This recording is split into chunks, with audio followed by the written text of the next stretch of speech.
उपस्थित सर्व शिवसैनिक बांधवांनो, भगिनींनो आणि मातांनो, पहिल्या प्रथम मी अरविंद तुमचं आणि तुमच्यासह सर्व माझ्या कामगार सेनेच्या प्रतिनिधींचं अभिनंदन करतोय. कारण किती वर्ष झाली म्हणालात तुम्ही? 57. देसाई साहेब, शिवसेनेला आपल्या किती झाली? साधारणतः तेवढीच. 2 वर्षांनी शिवसेना मोठी आहे आणि ती असायलाच पाहिजे, कारण पहिली शिवसेनेचा जन्म झाला आणि त्याच्यानंतर भारतीय कामगार सेनेचा. एखादी गोष्ट सुरू करणं खूप कदाचित सोपं असतं, पण ती 57व्या वर्षी सुद्धा तरुण ठेवणं हे खूप कठीण असतं आणि ते काम, तो चमत्कार तुम्ही करून दाखवलाय. साहजिकच आहे, 57 वर्ष मागे गेल्यानंतर दत्ताजी साळवींची आठवण तर आलीच पाहिजे. त्यांचं स्मरण, त्यांना अभिवादन करूनच आपण आजपर्यंत इथे आलेलो आहोत. आता याच्या पुढे सुद्धा त्यांनीच दाखवलेले आणि त्यांनी म्हणजे तुमच्यापैकी किती जणांनी शिवसेना प्रमुखांनी त्यांची जी काही आठवण सांगितली ती ऐकली असेल मला कल्पना नाही. ऐकलंय का कोणी? ऐकलंय ना? हा, इकडे बसलेत लक्ष्मण. तो काळ होता साधारणतः 66-67 आणि संपूर्ण मुंबईमध्ये म्हणजे 1960 साली संयुक्त महाराष्ट्र झाला. मुंबई महाराष्ट्राने मिळवली, मराठी माणसाने मिळवली, लढून मिळवली, बलिदान करून मिळवली आणि मुंबईसह महाराष्ट्र स्थापन झाल्यानंतर देखील मुंबईमध्ये मराठी माणूसच उतरावत होता. म्हणजे त्याला जवळपास म्हणजे आता जय श्रीराम बोलतात, पण तेव्हा मराठी माणसाला रामागडी म्हणायचे. त्या सुमारामध्ये शिवसेना प्रमुखाने एक झंझावात उभा केला. आम्ही शिवाजी पार्कला राहत होतो. अर्थात ही गोष्ट मला काय आठवत नाही, मी खूप लहान होतो तेव्हा. पण शिवसेना प्रमुखांनी सांगितलेली आठवण आहे की घराची बेल वाजली, दरवाजा उघडल्यावरती एक तरुण, कुरळ्या केसाचा, काळा चष्मा, आवाज तर दत्ताजींचा कसा होता तुम्हाला माहिती आहे, आणि त्याने सांगितलं की मी दत्ता साळवी, तुम्ही या. तुम्ही शिवसेनेमध्ये प्रवेश केलेला आहे आणि मी माझी नोकरी सोडून आलेलो आहे. बाळासाहेब म्हणाले, अरे तुमची माझी पहिलीच भेट आहे. तुम्ही नाही म्हणे, कालचं तुमचं मी अमर हिंद मंडळातलं भाषण ऐकलं आणि मी ठरवलं की या कार्यामध्ये वाहून घ्यायचं. आता मला वाटतं दत्ताजी साळवी अजित तुम्ही सांगाल, गिरणीमध्ये जॉबवर होते. म्हणजे आता नोकरी मिळण्याची हालत त्याही वेळेला तशीच होती. म्हणजे एकतर शिवसेनेचा जन्म मराठी माणसाच्या न्याय हक्कासाठी झाला, नोकरी किंवा उद्योगधंदा व्यवसाय मिळवण्यासाठी म्हणून झाला. अशा या काळात एक माणूस स्वतःच्या नोकरीवरती लाथ मारून इतरांना नोकरी देण्यासाठी शिवसेनेत त्यांनी प्रवेश केला, हे केवढं त्यांचं मोठेपण आहे. आणि असे दत्ताजी मिश्किल पण होते, रागीट, म्हणजे राग त्यांचा एक क्षणापुरता असायचा. चिडले का भयंकर चिडायचे, पण दुसऱ्या क्षणी असं प्रेम असायचं त्यांचं की तो राग लोभ सगळे विसरून जायचे लोक. म्हणजे आता जो काही एक छावा पिक्चर गाजला खूप, मी स्वतः लहानपणी शिवाजी मंदिर असेल, षण्मुखानंद हॉल असेल, दत्ताजी साळवीजींनी साकारलेला संभाजी बघितलेला आहे बेबंदीशाही नाटकामध्ये. बेबंदशाही आणि त्यांची तो एक आवाज, ती एक जरब आणि त्या आवाजातला त्यांचा जो एक संवाद फेक होती, ते समोरचा माणूस असा मंत्रमुग्ध होऊन जायचा. आणि त्याच त्यांच्या कौशल्याचा वापर त्यांनी शिवसेना आणि कामगार सेना बांधणीसाठी केला, म्हणून त्यांचं खूप मोठं ऋण आहे. आता अरविंद आपण सांगत होतात की उद्धवजी ठाकरे मुख्यमंत्री होते, तुम्ही जेव्हा मंत्री होता तेव्हा आपण काय काय केलं आणि काय काय होऊ दिलं नाही. आता हाच तर मुद्दा आहे. मला आठवतंय की ज्या क्षणी माझ्या लक्षात आलं की हे भाजपवाले, विशेषतः वरती बसलेले दोन, वरती म्हणजे इकडे नाही, दिल्लीला, ते फसवत आहेत. मी अरविंद सावंतांना फोन केला, अरविंद राजीनामा द्यावा लागेल. आणि अरविंदनी सुद्धा कशासाठी, माझं काय चुकलं नाही, येस सर, जाऊन राजीनामा देऊन आले. एका क्षणात, म्हणजे विचारही केला नाही त्यांनी. आणि मग नंतरचा एक प्रश्न राहतो की एक केंद्रीय मंत्री आपल्या मंत्रिमंडळातून राजीनामा देतोय, तरी सुद्धा पंतप्रधानांना किंवा त्यांच्या पक्षाध्यक्षाला ज्या पक्षाच्या मंत्र्यांनी राजीनामा दिला त्या पक्षप्रमुखाबद्दल बोलावं असं वाटलं नाही की का तुम्ही राजीनामा देताय. इकडेच तर भाजपचे जे काय मनातले काळे जे काय गोष्टी होत्या ना, त्या उघड झाल्या. मग त्यांना अरविंद तर नकोच होता, ही नसलेला बरा, कारण आम्हाला ते बिल पास करायचंय. कामगार कायदा त्याला जर जे विरोध करतोय तो गेलेला बरा. म्हणून अरविंदने राजीनामा दिला ना. अरविंदना त्यांनी थांबवण्याचा प्रयत्न केला नाही, मला त्यांनी फोन केला, कारण त्यांना हे बिल पास करायचं होतं. त्याच्यानंतर मी मुख्यमंत्री झाल्यानंतर हे बिल अडवलं. मग मी असलेलं कसं चालेल, कारण आम्हाला उद्योगपतींचे खिसे भरायचे. मग उद्धव ठाकरेंचं सरकार पाडा, म्हणून यांनी ते सगळं काळं कर्तृत्व सगळं करून उद्धव ठाकरेंचं म्हणजे तुमचं हक्काचं सरकार ह्या कारणासाठी त्यांनी पाडलं. आज तुम्ही नवीन विस्तार म्हणून सांगतात की प्रत्येक विभागामध्ये आपले पदाधिकारी असतील. मी परवानगी दिले, पण एका अटीवर देतोय. जे वाक्य माझं तुम्ही सांगितलं की घर पेटवणं सोपं असतं, पण घरातली चूल पेटवणं हे कठीण असतं. आता त्या चुलीचाच उपयोग करून सांगतो तुम्हाला की विभागामध्ये हे जे काय अधिकारी पदाधिकारी नेमाल, त्यांनी जर का कामगार सेनेची वेगळी चूल पेटवली तर मात्र मी ती पेटू देणार नाही. त्यांनी शिवसेनेसोबतच राहिलं पाहिजे. स्थानिक जे काय आपले पदाधिकारी आहेत त्यांना विश्वासात घेऊनच, म्हणून तर तुम्हाला एक विभाग दिलाय. कारण गेल्या काही दिवसात आमच्या लक्षात असं आलं की जसं पूर्वी जी काय हॉटेल्स होती ती शहरी भागात म्हणजे कुलाबा बाजूला होती, आज सुद्धा आहेत, पण आता सगळी जी काही हॉटेल्स येतात ती उपनगरात जातात. मग उपनगरातले आपले जे काही पदाधिकारी आहेत ते अनेक वेळेला अगदी ITC असेल किंवा इथलं सुद्धा JW असेल, नाही इथलं रिजंट वगैरे सगळे आपले शिवसैनिक लागतातच. बरं, उद्योगधंदा किंवा नोकरी असेल तर शाखेच्या माध्यमातूनच ही नोकरी केली गेली, भरती झाली पाहिजे. आपली माणसं तिकडे भरली गेली पाहिजे. आणि त्याच्यानंतर या पदाधिकाऱ्याला एक दंडक असला पाहिजे की ठीक आहे, तुम्ही विभागवार वेगळं कामगारांच्या हितासाठी, स्थानिक कामगारांच्या अडचणी सोडवण्यासाठी कार्यालय जरूर उघडा, पण किमान आठवड्यातून एकदा तरी शिवसेनेच्या शाखेत तुम्हाला जायलाच लागेल. मी कामगार सेनेचा, कारण काही ठिकाणी माझ्या कानावर गोष्टी येतात की काही कामगार हे कंपनीत असताना कामगार सेनेचे सदस्य असतात, पण बाहेर पडल्यानंतर दुसऱ्या पक्षाचे सदस्य असतात. असं नाही चालणार. मुंबईमध्ये एका आपलं काम करतात, गावी जाऊन दुसऱ्या पक्षाचं काम करतात. हे पहिले हेरा. कारण शिवसेना ही केवळ वापरा आणि फेका याच्यासाठी शिवसेना प्रमुखांनी नाही जन्माला घातली. आपले न्याय हक्क मिळवण्यासाठी वेळ पडली तर लढून संघर्ष करून मराठी माणसाचे न्याय हक्क त्याला मिळवून देण्यासाठी शिवसेनेचा जन्म झालेला आहे. आणि त्याच्यामध्ये जर का कुठे भेदाभेद होणार असेल तो होणार नाही, याची एक तुम्ही सुद्धा दक्षता घ्यायला पाहिजे. आणि तुमची सुद्धा एक कमिटी असली पाहिजे. जसं शिवसेनेचे विभाग प्रमुख आहेत, आता मुंबई सोडून इतर शहरांना शहर प्रमुख आहेत, आणि काही जरी लागलं तरी शाखेबरोबर त्याचा समन्वय हा साधला गेलाच पाहिजे. हा पहिला दंडक टाकून मी म्हणेन स्थानिक पातळीवरचे नुसते समजा कोणाला मला शिवसेनेत पद देता नाही आलं तर त्यांना घेऊ नका, तर त्यांना कामगार कायदे कळतात, त्या विभागातल्या कंपन्या आणि हॉटेल्स किंवा इतर उद्योग व्यवसाय असतील त्याच्यातल्या अडीअडचणी नियम माहिती आहेत, अशाच शिवसैनिकांना तुम्ही तुमच्या त्या पदावरती नेमा. हे स्वच्छ ठेवा. नाहीतर मग अनेक जण येतात की काय इकडे काय होतं, आपल्याकडे हे वैभव आहे, उमेदवारी देताना एकापेक्षा जास्त इच्छुक उमेदवार असतात, एकापेक्षा एक सरस किंवा सगळे तोलामोलाचे असतात. निवडणं फार कठीण असतं. मग कधीतरी मी तुम्हाला सगळ्यांना सांगतो, माझ्यासमोर निवडणुकीत लोक येतात, आता सुद्धा पदाधिकारी नेमताना तोलामोलाचे 2-2, 4-4, 5-5 लोक येतात. जिल्हा प्रमुख पाहिजे, म्हणजे व्हायच्या ताकदीचे असतात, शहर प्रमुख व्हायचे असतात. मग त्याच्यातनं निवडण्याचं कसं, कारण 4 जण आले, एकालाच पद देऊ शकतो, एकालाच उमेदवारी देऊ शकतो, त्याला दिल्यानंतर मग बाकीचे नाराज. सगळेच होतात अशातला भाग नाही, तरी सुद्धा अनेक जण तुमच्यापैकीच कितीतरी आहेत की त्यांना आजपर्यंत मी काही दिलं नाही तरी शिवसेनेसाठी, मराठी माणसासाठी आणि हिंदुत्वासाठी लढतायत. मग मी सगळ्यांना काय सांगतो की अरे एकदा तुम्ही माझ्या खुर्चीत बसून बघा. पक्षप्रमुख उद्धव ठाकरे, कुटुंब प्रमुख उद्धव ठाकरे यांचा विजय असो, तो विजय त्या खुर्चीत बसून दाखवा आणि मग बघा काय असतं त्या विजयाचं. एक मी दुःख नाही म्हणत कधीच, पण ह्या गोष्टी अशा असतात. आणि नंतर मग काय होतं की ठीक आहे, अमुक शिवसेनेचं नाही करता आलं तर युवा सेनेचं तरी करा. अरे हा परवा आला होता याच्या नातवाला ऍडमिशन पाहिजे म्हणून, आणि ह्याला युवा सेनेचं करू, तसं नाही.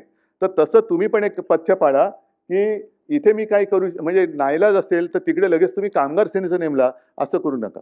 एक जण तर माझ्याकडे असं आला होता की मला साहेब अमुक पद देता येत नसेल तर निदान सामनात तरी घ्या. अरे म्हटलं हे काय सामना, मुखपत्र जरूर आहे, पण शिवसेनेत नाही म्हणून ही काय ऍडजस्टमेंट सेना नाहीये कुठे. एक नवीन सेना काढूया आपण, ऍडजस्टमेंट सेना. असं नाही करता येत. तर तिकडे सगळ्यांचाच मान राखून हे काम करणारी लोक तिकडे नेमा. कारण आत्ताचा सुद्धा काळ आहे, कामगार कायदे, विरोध तर करायलाच लागेल. पण विरोध करताना ज्या वेळेला आपण निवडणुकीला सामोरे जात असतो, तेव्हाच जर का आपले डोळे उघडून आपण मतदान केलं ना, तर हे कायदे आणणारेच आपण तिथल्या तिथेच त्यांना चिरडून टाकलं असतं. पण तेव्हा आपण आपले विस्कळीत असतो. काहीतरी एक गारुड आपल्या डोक्यावरती टाकलं जातं, बुद्धीवरती. जसं आता मध्ये वक्फ बोर्डाचं टाकलं. आपण का विरोध केला? वक्फ बोर्डाच्या सुधारणेला विरोध करण्याचं कारण काय, की जो प्रश्न मी असेन, अरविंद सावंतांनी लोकसभेत असेल, जो सरकारला विचारला, तोच सुप्रीम कोर्टाने त्यांना विचारला. सुधारणा करताना वक्फ बोर्डामध्ये गैरकारभार चालले असेल तर त्याला जरूर पायबंद घाला. सगळीकडेच कुठेच गैरकारभार चालता कामा नये. पण जेव्हा वक्फ बोर्डावरती गैर मुसलमान माणसाची तुम्ही नेमणूक कायद्याने करण्याचं बंधन टाकताय, मग तेव्हा माझा मूलभूत प्रश्न असा आहे, मग आमच्या हिंदू धार्मिक संस्थांवरती उद्या जर का तुम्ही मुस्लिम किंवा गैर हिंदू टाकणार नाहीत, ह्याची खात्री कशावरून तुम्ही देता? आणि हाच प्रश्न सुप्रीम कोर्टाने विचारलाय. आंधळेपणाने नुसतं काहीतरी भरकटत जायचं म्हणजे आम्ही हिंदू, अजिबात नाही आहोत. आणि नुसतं हिंदी बोललं म्हणजे आम्ही हिंदू आहोत, गुजराती बोललं म्हणजे आम्ही हिंदू आहोत, अजिबात नाही. आम्ही मराठी बोलणारे कट्टर तुमच्यापेक्षाही जास्त देशाभिमानी हिंदू आहोत. पण हे असं आपल्यात भांडण लावून ठेवायचं, वक्फ बोर्डावरनं मारामाऱ्या लावायच्या, आता भाषेच्या सक्तीवरनं लावायची, आणि मग ही अशी बिलं ही मंजूर करून घ्यायची. मग कामगार कायदे, काळे कायदे, शेतकऱ्यांचे कायदे. पण ज्याप्रमाणे शेतकरी रस्त्यावरती उतरला तसा कामगार अजून उतरला नाही. कामगार उतरला नाही. कारण ह्यांचं काय एक मिशन हेच आहे की कुठेही कोणी एकत्र येता कामा नये. कुठेही एकत्रित म्हणजे संघटित व्हायचं नाही, विस्कळीत ठेवायचं आणि सतत एका दबावाखाली ठेवायचं, टेन्शन खाली ठेवायचं. म्हणजे स्वतः जो आपल्या घरच्या चिंतेने, स्वतःच्या चिंतेने ग्रस्त असेल त्याला जाऊ देणं, कायदे आणले आणू देणं, जमीन गेली जाऊ देणं, धारावी गेली जाऊ देणं. पण तुम्ही टेन्शन मध्ये, अरे माझं काय होणार याच्यामध्ये, म्हणजे हे सगळे जे काही काळे कायदे आहेत याच्यामध्ये आता परमनंट लेबर किती टक्क्यामध्ये राहिलं असेल? किती टक्के? टक्क्यात मोजायची वेळ आली. कारण रोजची तुम्हाला म्हणजे जे काही नवीन भरती होते, हायर अँड फायर, म्हणजे आज काम आहे उद्या काम असेल असं नाही, उद्या काम असलं तर तुलाच मिळेल असं नाही, सगळं काही मालकाच्या मर्जीवरती. म्हणजे मला माझ्या कामाची चिंता आहे, तू काय घेऊन बसल्यात कायदे बिदे, हे वक्त काय, हे काय ते काय, हे ह्याच्यातच आम्ही म्हणजे त्याच्यात बिझी राहिल्यानंतर हे काय करायचं. म्हणजे आज सुद्धा जी काय बातमी आलेली आहे, आणि म्हणून मी काही वेळेला मुद्दाम म्हणून सामना खेरीज आलेल्या बातम्यांचा उल्लेख करतो. तुम्ही म्हणाले तुम्ही आम्हाला काय सांगताय, तसं नाहीये. आपल्याला भांडणात गुंतवून ठेवून ह्यांचे काय चाळे चालले ते बघा. आता ही मुंबई आहे, मुंबईमध्ये ओरबाडायचं काम चालूच आहे. आता ठाण्यामध्ये क्लस्टरची एक योजना आणतात. क्लस्टर करा, जरूर करा, पण ते एका बिल्डरसाठी करतायत. म्हणजे ह्या सगळ्या ज्या काही गोष्टी आहेत या करून घ्यायच्या, सगळ्या गोष्टी त्यांच्या अगदी अदानीच्या घशात घालायच्या किंवा त्यांच्या उद्योगपती मित्रांच्या घशात घालायच्या. पण तुम्ही त्याच्यावरती बोलता कामा नये म्हणून तुम्हाला भांडणामध्ये व्यस्त करून ठेवायचं. मग ते वरनं भांडा किंवा हिंदी मराठीवरनं भांडा, आणखीन कशावरनं पण भांडा, म्हणजे आमच्याकडे लक्ष येणार नाही, आम्ही आमचे सगळे पैसे ओरबाडून हे निघून जाणार. आज प्रश्न महत्वाचा एक आहे की आपलं हे जे काय आता दुर्दैवाने सरकार आले, दोन्हीकडे, इकडे काय आणि वरती काय, जाहीरनाम्याबद्दल कोणीच बोलत नाहीये. अगदी मी चला ठीक आहे, एक क्षणभर आपण धरून चालू की महाराष्ट्राचं सरकार हे त्यांनी दिलेल्या थापांमुळे किंवा आश्वासनांमुळे लोकांनी त्यांना मतदान केलं. लाडक्या बहिणींना आम्ही 2100 रुपये देऊ, दिलं लोकांनी, बहिणीने आपल्या मतदान केलं, मानू आपण. चला शेतकऱ्यांची कर्जमुक्ती करू, शेतकऱ्यांना हमी भाव देऊ, सगळ्या एवढ्या लोकांना मोदी तर म्हणाले ते दरवर्षी 2 कोटी लोकांना रोजगार देऊ. कुठे त्याच्यावरती कोणीच बोलत नाहीये. त्याच्यावरती कोणी जर का विचारलं तर आम्ही, म्हणजे अजित पवार सांगतात की माझ्या भाषणामध्ये कर्जमुक्ती कधी बोललो होतो मी, तुम्ही दाखवा. म्हणजे जे तुम्ही बोललात, ज्याच्यावरनं तुम्ही मतं मिळवली, ते सोडून तुम्ही बाकीच्या सगळ्या गोष्टी करतात. मग हे एवढं खोटं बोलणारं सरकार आपण परत परत मी पुन्हा देईन, मी पुन्हा देईन, पुन्हा आपण त्यांना मत देईन, असंच हा कोणत्या म्हणजे कोणत्या कोणतं राजकारण आहे हे? मग ते म्हणतात मी पुन्हा येईन, मी ठीक आहे, पण एवढं फसवल्यानंतर सुद्धा मी पुन्हा देईन, हा कुठला मूर्खपणा चाललेला आहे? आणि आज सुद्धा जे काय आहे की हिंदीची सक्ती पहिलीपासून काय करायचं?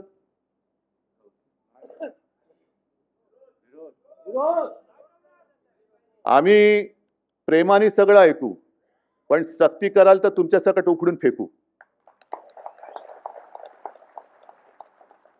एक तर शिवसेनेने सुरू केलेले आहे, जे अमराठी आहेत, मुंबईमध्ये राहत आहेत, वर्षानुवर्ष राहत आहेत, पिढ्यानपिढ्या राहत आहेत, त्यांना चला मराठी शिकूया, त्याला प्रतिसाद मिळतोय. अनेक उत्तर भारतीय त्या आपल्या क्लासेसला येत आहेत, अनेक उत्तर भारतीय येत आहेत.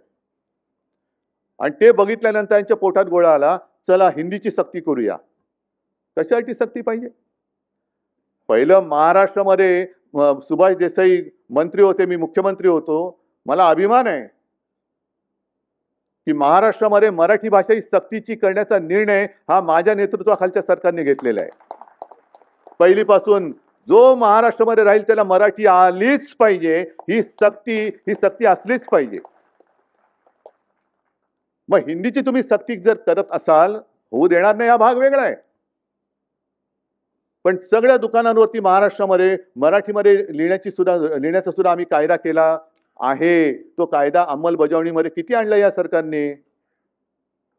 काही नतद्रष्ट तर त्याच्या विरुद्ध कोर्टामध्ये गेले. अरे इथे राहता, इथलं आमचं मीठ खाता आणि मराठी भाषेला तुम्ही विरोध करता? यांचं सरकार, आपलं सरकार गेल्यानंतर, सरकार होतं तेव्हा कोणाची हिंमत नव्हती, पण आपलं सरकार गद्दारी करून पाडल्यानंतर त्या एसनशीनी गद्दारी करून पाडलं आणि पाडल्यानंतर त्यांच्या पालख्या वाहत आहेत, त्यांचे पाय चाटतायत आणि मराठीवरती अन्याय करणाऱ्यांचे पाय चाटणारे हे कसले बाळासाहेबांचे विचारून येणार पुढे? पण ह्यांचं सरकार आल्यानंतर म्हणजे मी तर कदाचित असं म्हटलं तर वावगं ठरणार नाही की महाराष्ट्राच्या मारेकऱ्यांची सुपारी घेणार हे सरकार आहे का? त्यांचंही सरकार इकडे बसले, ते सत्ताधारी म्हणून आमच्यावरती राज्य करतायत का?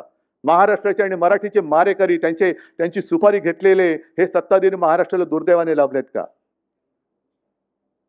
पण यांचं सरकार आल्यानंतर मराठी नाही आती, मराठी लोग गंदे है, वो नॉनव्हेज खाते है. मग मी सुद्धा आजपासून सांगतोय की जसं आपण ते म्हटलं होतं ना, इस देश में रहना होगा तो वंदे मातरम कहना होगा, तसं इस राज्य में रहना होगा तो जय महाराष्ट्र बोलना ही होगा.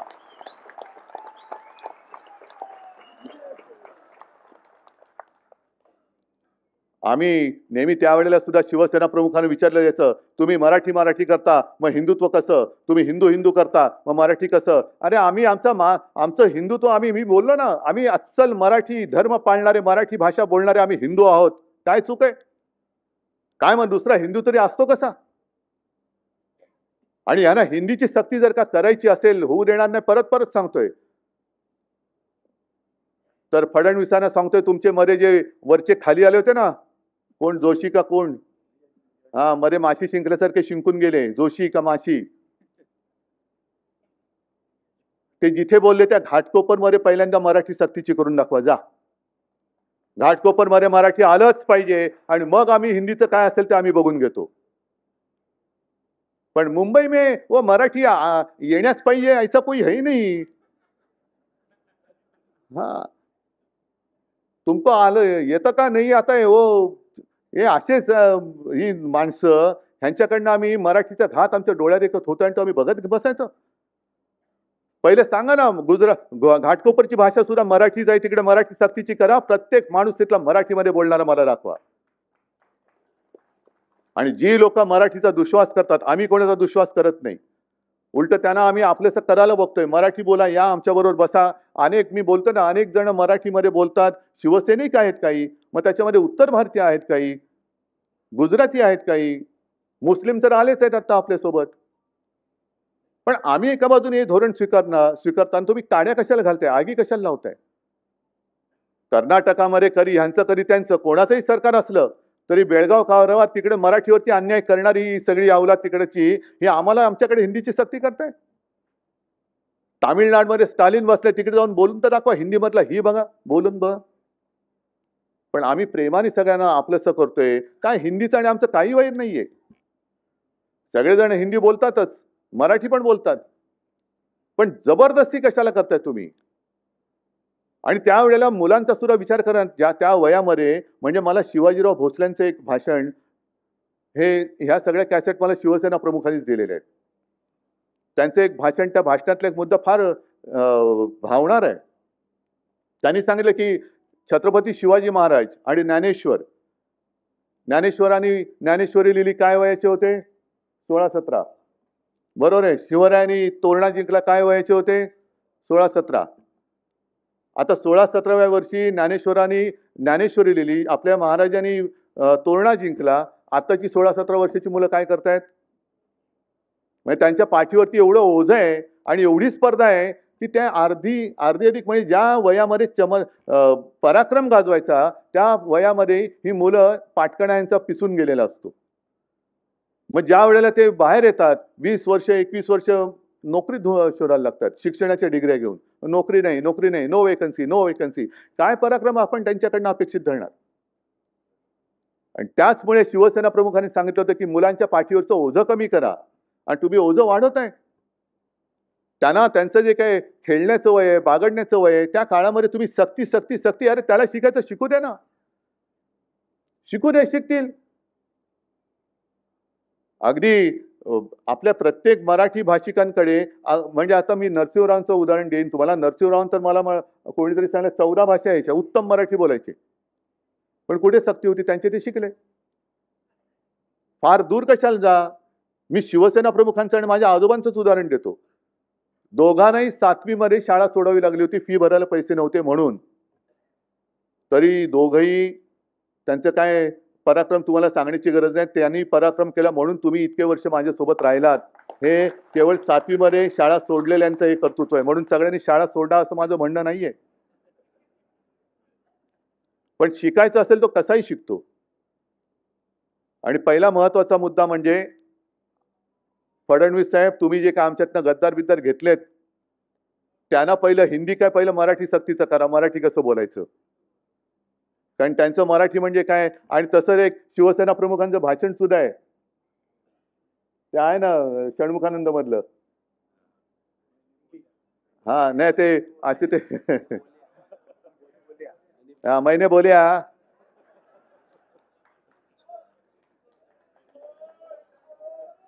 नको, वन्स मोर नको, एकदा झाले तेवढं बस. एकदा बोल्या उतना काफी आहे. जिसको समझना है उसको समजा. त्यांना पहिलं तुमचे सहकारी चांगले सुशिक्षित आहेत का? म्हणजे मी परत सुशिक्षित अशिक्षित असं वाद नाही करू इच्छित, पण तेवढ्या क्षमतेचे आहात का की केवळ गद्दारीचीच सर्टिफिकेट घेऊन तुम्ही त्यांना पद दिलेली आहेत? तू किती वेळा पक्ष बदललास? अरे वा, चल ये, डबल ग्रॅज्युएट आहेस तू. हा म्हणजे पक्ष फोडण्याचा अनुभव दांडगा ये माझ्याकडे. ही सगळी अशी तितर-भितर झालेली लोक आणि ही आपल्या राज्याचं शैक्षणिक धोरण शिकवत आहेत. हे एक शैक्षणिक धोरण ठरवत आहेत. हे मोठं दुर्दैव आहे. माझं तर मत असं आहे की मराठीसाठी आणि महाराष्ट्राच्या हितासाठी अगदी किरकोळ भांडणं, तुम्ही बाहेर गेल्यानंतर बातम्या वाचल्यानंतर कळेल मी किरकोळ भांडणाचा संदर्भ काय आहे. किरकोळ भांडणं बाजूला ठेवायला मी सुद्धा तयार आहे आणि मी सुद्धा सर्व मराठी माणसांना या हितासाठी, महाराष्ट्राच्या हितासाठी, मराठीसाठी एकत्र येण्याचं आवाहन करतोय. पण माझी अट एक आहे की जेव्हा आम्ही लोकसभेच्या वेळेला सांगत होतो की अरे महाराष्ट्रातनं गुजरातमध्ये सगळे कारभार घेऊन जात आहेत, उद्योग घेऊन जात आहेत, तेव्हाच जर का विरोध केला असता तर आज ते सरकार तिकडे बसलं नसतं. आज तिकडे महाराष्ट्राच्या हिताचा विचार करणारं सरकार आपण केंद्रात बसवलं असतं आणि राज्यात सुद्धा आपल्या महाराष्ट्राच्या हिताचा विचार करणारं सरकार बसलं असतं. त्याच वेळेला हे काळे कामगार कायदे आपण फेकून दिले असते कचऱ्याच्या टोपलीमध्ये.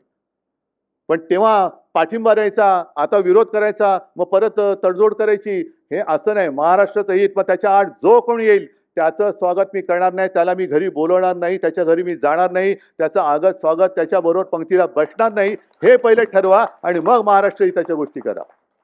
बाकी आमच्यातली भांडणं मी आज सांगतो, जी काय भांडणं माझ्याकडनं नव्हतीच कोणाशी, मिटून टाकली. चला, पण पहिले हे ठरवा, महाराष्ट्राचं हित.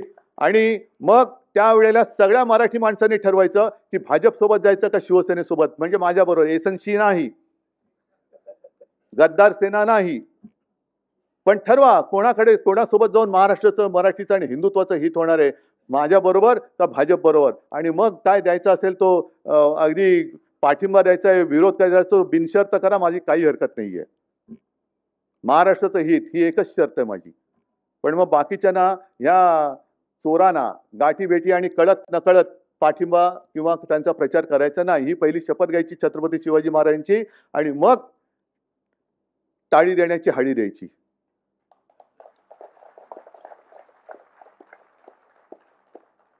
आज संपूर्ण संपूर्ण संपूर्ण जे काही मी तुम्हाला सांगत होतो की महाराष्ट्राची संस्कृती मारली जाते आहे ना, मी अनेकदा सांगतोय, परत परत सांगणार. ही रामाची भक्ती आम्हाला भाजपने नाही शिकवायची. मी गेल्या वर्षी 23 जानेवारीला जेव्हा नाशिकला कार्यक्रम झाला तेव्हा काळाराम मंदिरात गेलो होतो आणि नंतरच्या सभेत मी सांगितलं होतं की आम्हाला भाजपा मुक्त राम पाहिजे. कारण नाही तर तेच होत आहे, रामाला भेटताना तुम्ही कशाला बडव्यांसारखे मरे पाहिजे भाजपवाले. आम्ही आणि राम आमचं आहे ते बघून आमचं नातं आहे, तुम्ही कोण सांगणार आहे आम्हाला. त्याच्यामुळे जय श्रीराम आम्ही बोलू, पण तुम्हाला जय महाराष्ट्र, जय शिवराय, जय भवानी बोलावंच लागेल. तर महाराष्ट्रामध्ये राहा, नाही तर तुमच्या कुठे गावी जायचं तर निघून जा. आमच्याला आम्ही इकडे मुंबईमध्ये महाराष्ट्रामध्ये सगळे भाषिक गुण्यागोविंदाने नांदतोय. त्यांच्यामध्ये काड्या घालण्याचे धंदे करू नका. जर तुम्ही आमच्यावरती सक्ती काही करण्याचा प्रयत्न केला तर ती सक्ती आज आम्ही जुगारून दिलेली आहे, हे आज मी जाहीरपणाने सांगतो. प्रेमाने बोलाल तर ऐकू, जबरदस्ती कराल तर लाद घालून हाकलून देऊ. आणि त्याच्यासाठी मला कामगारांची पण गरज आहे. कारण समाजामध्ये 2-3 वर्ग असतात. कालच त्या एका पुस्तक प्रकाशनाच्या वेळेला मधु मंगेश कर्णिक बोलले होते की समाज पुरुष जो असतो म्हणजे कोण, तुम्ही जनता. तिला हजारो डोळे असतात, हजारो हात असतात, हजारो पाय असतात. आणि म्हणून तर मला वाटतं प्रॉब्लेम होतो. कारण हजारो पाय असल्यानंतर एक पाय म्हणतो इकडे जाऊया, दुसरा म्हणतो इकडे जाऊया, तिसरा म्हणतो तिकडे जाऊया. समाज भरकटतो त्याच्याचमुळे. समाज बघतोय, पण त्या समाजाला व्यवस्थित रस्त्यावरती ठेवणं हे कामगारांचं काम आहे. थांबा जरा, कोण भाजपवाला आहे करे. आणि उद्या परत बातमी येणार, मध्येच राष्ट्रगीत सुरू झालं. जरा बघा, कोण नको तिकडे बोटं घालू नका.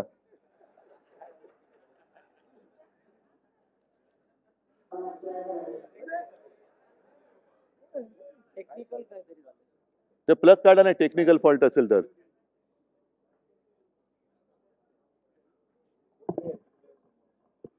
तर अगदी स्वातंत्र्य लढा असेल किंवा संयुक्त महाराष्ट्राचा लढा असेल, ज्या वेळेला गिरणी कामगार आणि कामगार रस्त्यावरती उतरला तेव्हा त्या चळवळीला एक काहीतरी मूर्त स्वरूप आला आणि तेव्हा तो लढा हा यशस्वी होऊ शकला. हे कामगारांचं मी नाही म्हटलं तरी एक शौर्य आहे. आज सुद्धा आपण जातो, 1 मे आला, हुतात्मा दिनाला हुतात्मा चौकात जातो, त्या हुतात्म्याला आपण पुष्पचक्र वाहतो, नमस्कार करतो. पण वरती कोणी बघितलेत का तुम्ही? शेतकरी आणि कामगार हे दोन्ही आपल्या, ह्या आता जो शब्द होता ना भाग्य विधाते, आपल्या राष्ट्रगीतातला जो शब्द आहे भाग्य विधाता, तो भाग्य विधाता आपल्या देशाचा कामगार आणि शेतकरी आहे. मी म्हणेन कदाचित वेळेवरती त्यांनी ते वाक्य ऐकवलं मला. मी मगाशी त्याला जरा बोललो असेल, पण आता धन्यवाद देतो की वेळेवरती मला तो भाग्य विधाता शब्द ऐकवला. कारण भाग्य विधाता देशाचा माझ्या समोर बसलेला आहे. हा भाग्य विधाता आहे. तुमचं भाग्य, देशाचं भाग्य ठरवणारे तुम्ही लोक आहात. तुमचं भाग्य ठरवणारे राजकारणी नाही आहेत. पण तुम्हाला फसवून तुमचा अधिकार हा हिरावून घ्यायचा. आणि आता तर हसण्यावरती सुद्धा बंदी येईल की काय असं झालेलं आहे. म्हणजे मध्यंतरी मी बातमी वाचली की ओडिसाचे एक निवृत्त न्यायाधीश आहेत एस मुरलीधर, त्यांनी त्यांचं मत व्यक्त केले. त्यांनी सांगितलं लोकशाहीचे नियम सगळ्यांना पाळलेच पाहिजेत, त्याच्याबद्दल वाद नाही. लोकशाहीमध्ये म्हणजे संविधानाबद्दल जे काही नियम आहेत ते सगळ्यांनी पाळलेच पाहिजेत. पण त्याच बरोबरीने स्वतःचे अधिकार हे तुम्हाला माहिती असलेच पाहिजेत. आणि या अधिकाराचा वापर आपण केला नाही तर आपल्याकडे तो अधिकार आहे हेच आपण विसरून जाऊ. आजकाल तर हसण्याच्या अधिकारावरती सुद्धा गदा येते की काय अशी भीती निर्माण झाली. हे माझं तर आहेच, पण त्या निवृत्त न्यायाधीश एस मुरलीधर यांचं सुद्धा मत आहे. तर हे अधिकार तुम्ही करायचे, गाजवायचे, जागृती तुम्हाला आणायचे. म्हणजे अरविंद, तुम्ही जे म्हणालात की विभागवार तुम्ही आता पदाधिकारी करतायत, तसं करा. पण त्याच्या मागे मला जे काम पाहिजे की शिवसेना आणि शिवसेनेचा महाराष्ट्राचा महाराष्ट्र धर्म आणि देशाला जपणारं हिंदुत्व याचा विचार पेरणारा माझा तो कामगार पाहिजे. आणि त्यांच्या सुद्धा बैठका झाल्या पाहिजेत. प्रत्येक वाड्या वस्त्यांमध्ये, प्रत्येक कंपन्यांमध्ये आपण काय करतो आहोत. जसं आता एक आता RSSच्या गोष्टी बाहेर यायला लागल्यात की यांचं गुप्त यांची शिबिरं चालतात. चिंतन शिबिर, कुंतन शिबिर, नाही मनन चिंतन शिबिर, मनन शिबिर, त्याच्यामध्ये नेमकं चालतं काय? मग आपण आपले जे काही विचार आहेत हे आपण दिले नाही तर आणखीन दुसरं कोण देणार? आणि मग एवढं सगळं विचित्र झालेलं आहे की सोशल मीडिया असेल, अमुक मीडिया असेल, या सगळ्या गोष्टीला मुकाबला करत करत आपल्याला खरं जे काय आहे ते जनतेसमोर बेधडकपणाने मांडणं हे आपलं काम आहे. तर तो खरा शिवसैनिक. आणि मला खात्री आहे की जेव्हा एखादी संघटना म्हणजे तुमच्यासारखे अनेक आता ही शिवसेनेची म्हणा, कामगार सेनेची म्हणा, ही कितवी पिढी, पण एखादा विचार जेव्हा पहिल्या पिढीतून दुसऱ्या पिढीत, दुसऱ्या पिढीत पुढच्या पिढीत जातो तेव्हाच तो विचार अमर असतो. तेव्हाच त्या विचाराला अमरत्व प्राप्त होतं. आणि तसं शिवसेना प्रमुखांनी आणि अगदी माझ्या आजोबांनी दिलेला विचार हा आज सुद्धा पुढच्या पिढीला आपला का वाटतो? कारण त्या विचारामध्ये काहीतरी जीव आहे, त्या विचारामध्ये काहीतरी तेज आहे, काहीतरी प्रेरणा आहे. आणि तोच विचार हा आपला प्राण आहे, हा आपला प्राण आहे. म्हणून आपण म्हणतो ना, जीव गेला तरी 72, अजिबात घालवायचा नाही. जो जीव घ्यायला येईल त्याचा जीव गेला तरी 72, पण मी लढेन लढेन आणि लढेन. जय हिंद, जय महाराष्ट्र.